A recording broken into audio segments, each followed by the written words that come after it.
Hello ladies and gentlemen, my name is Andrew Stott, I'm the Emperor of Stomaria, and today I want to talk about why you shouldn't start a micronation.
So this is actually going to be the 13th and final video of the How to Start a Micronation series. I think I've covered pretty much everything there is to cover as in terms of the bare basics of how to establish a micronation based on my own experiences, based on my own opinions. And, you know, for better or worse, it has been a very popular series. And I think people have gotten some benefit out of it in some form or another, which is great to see. You know, it is one of the most popular aspects of our channel, is this How to Start a Micronation series. But I think I've talked about everything I want to talk about. With the last video talking about micronational anthems, I mean, that's really scraping the bottom of the barrel in terms of bare basics of micronationalism. So I don't think there's much more for me to talk about beyond what I already have talked about in terms of names, flag, government structure, alliances, citizens, sovereignty, in terms of currency, economies, and all the rest of it. So this will be the last video of this series, and I wanted to mark it by explaining why people interested in micronationalism and in the micronational community as to why they probably shouldn't start a micronation, but should probably instead join an existing micronation. And just to say off the bat, there is absolutely nothing I could do, even if I wanted to stop you or from anyone from starting their own micronation. A micronation can be started as soon as someone thinks up a name and a flag in their head, and often they don't need either for someone to start a micronation, as it turns out. But my main purpose of making this video is for those people who are looking to become involved in micronationalism for a particular reason.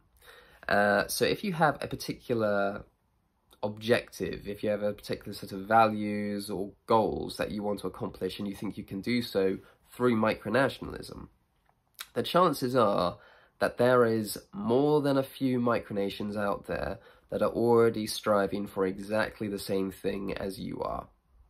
And so it would, to me, make sense for you to join that micronation and help to develop that micronation rather than establishing one yourself. Now, if you are simply interested in acquiring medals and titles and, you know, fake awards for yourself, for whatever reason, then obviously that's not necessarily going to work for you, because you might have to actually, you know, work with others as a part of a team rather than as a self-defined leader. But the chances are, again, that if you are establishing a micronation with very similar goals to better established micronations, then you're probably going to be the leader of yourself and not much more than that. I mean, there are obviously micronations that, you know, claim Facebook followers and YouTube subscribers and all the rest of it as citizens, and therefore you are the president or the king or the emperor of this many people and so on and so forth. But the reality is, if you want to exercise real power, if you want to exercise real authority, then you have to be willing to work with people that will help to build something that will give you the opportunity to play a part in. So, for instance, if you want some modicum of power, then you don't necessarily set up a sole tradership because you are the boss of your own company and you can put your face on the wall and declare yourself employee for the month for the next 25 years. I mean, if that's what you want to do, that's fine. But if you want to instead join a developing business and, you know, work your way up the ranks and grow and expand that business and the enterprise that it's building, and then you become, you know, I don't know, a part of the board of that business or something. You might not be the head honcho, you might not be the chairman, but you are nevertheless exercising some sort of power. It's the same kind of principle, I suppose, is what I'm saying. If you can do something as a part of something larger, or as part of something that has the potential to be larger than what you yourself can do, then do that, because you, in the long run, I think will benefit you. Again, this is primarily targeted towards people who are in the micronational community for something more than just being the boss.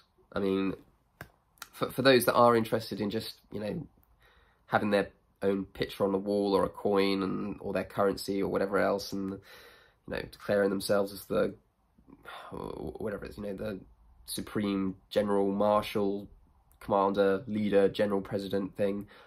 If that's what you want to do, that's fine. But I don't think you'll get many people on board with that, and I think it will be a very pointless endeavour on your part. So again, just to reiterate, if you're interested in getting involved in micronations that are striving to actually do something, there are plenty out there. Please don't ask me for suggestions, because I don't know enough about every micronation on the face of the planet to know which micronation would best suit your values and objectives. But they are out there. You know, there are micronations out there that are similar to yours. So just go ask around. There's plenty of forums and groups on social media that you can go and chat to. You know, go to Reddit or Twitter or Facebook or YouTube or wherever else. There are thousands of micronations which you can become a part of in some capacity or another. So just go and do that. And if it's not for you, then you can start a micronation later on if you want, with, you know, the extra knowledge and experience that you've acquired as a part of another micronation or other micronations. I suppose my only caveat with that is I wouldn't necessarily recommend going around collecting citizenships of other micronations. Micronations don't typically like it when you do that, when you're the citizen of, you know, 10 or more other micronations. It kind of defeats the object a little bit.